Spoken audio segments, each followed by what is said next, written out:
Happy Telling Tuesday! Another week's gone by. I hope it's been productive for you. I've had my ups and downs, but I am ready to share another story with you. So far this year, I've changed a character or two in a fable to show you how to have a creative jumping off point. And last week, I took a fable and let it inspire a moment from my life to craft a story.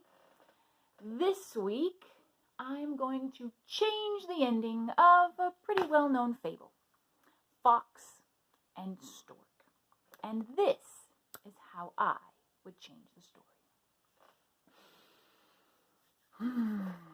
Fox, crafty, conniving, sly Fox. He lived up to his bad boy name, and he had concocted yet another plan for a pretty entertaining joke for himself to enjoy. He had invited Stork over for dinner, and Stork, apprehensive but hoping that maybe Fox was turning over a new leaf, went to the dinner. He arrived without a white feather out of place and ducked into Fox's hidey hole under the oak tree, and there on the ground Fox had laid out their supper, 2 flat plates, both of them brimming with fish stew. The aroma was pleasing to Stork. If you like fish stew, it would be pleasing to you too. Immediately, Fox began lapping up his stew as only a dog can. And Stork just stood there watching. Rather offended, actually, because of course Fox knew that he could not get his beak to get the food. And so Stork left with a desire for revenge. Stork soon invited Fox over for dinner.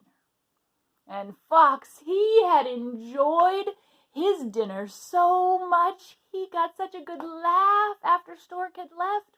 He was very much anticipating another good laugh when he went to Stork's dinner.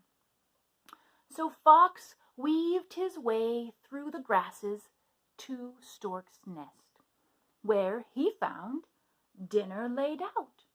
2 vases filled, brimming with a wonderful smelling fish soup.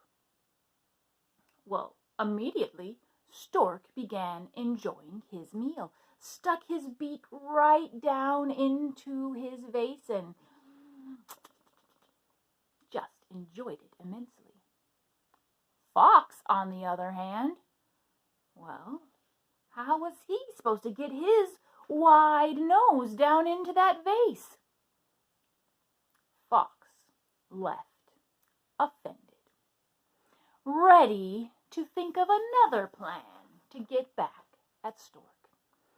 And so the vicious cycle began.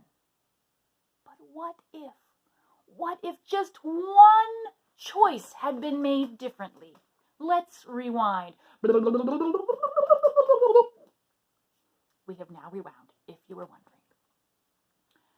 Stork stood there watching Fox lap up his dinner, feeling rather offended that he couldn't enjoy it as well. But instead of leaving, he simply said, Fox, how are you going to help your guest here? I can't enjoy dinner like this.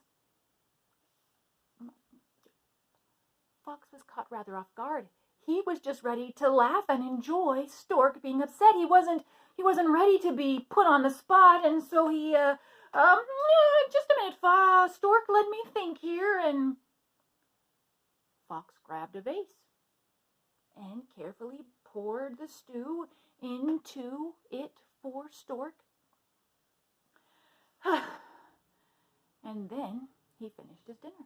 But at the same time, Stork was able to stick his beak down into the vase and enjoy his meal. And afterwards, the two of them sat around with their belly protruding happily from the meal. And as they sat there, they began talking and sharing stories. Surprisingly, they had had many similar experiences in their youth. They had both been teased by older siblings, and they had both tried some pretty crazy adventures. And after that night, well, instead of them both trying to think up ways to trick each other, well, they planned another dinner that they could both enjoy so they could share some more stories. And a friendship cycle was started. And isn't that so much better than a vicious cycle of revenge? How's that for a better ending? How would you change it? What would you do for Stork and Fox? I'd love to hear about it, and I'm excited for the story I have for you next week. Enjoy the rest of your week. Till next time.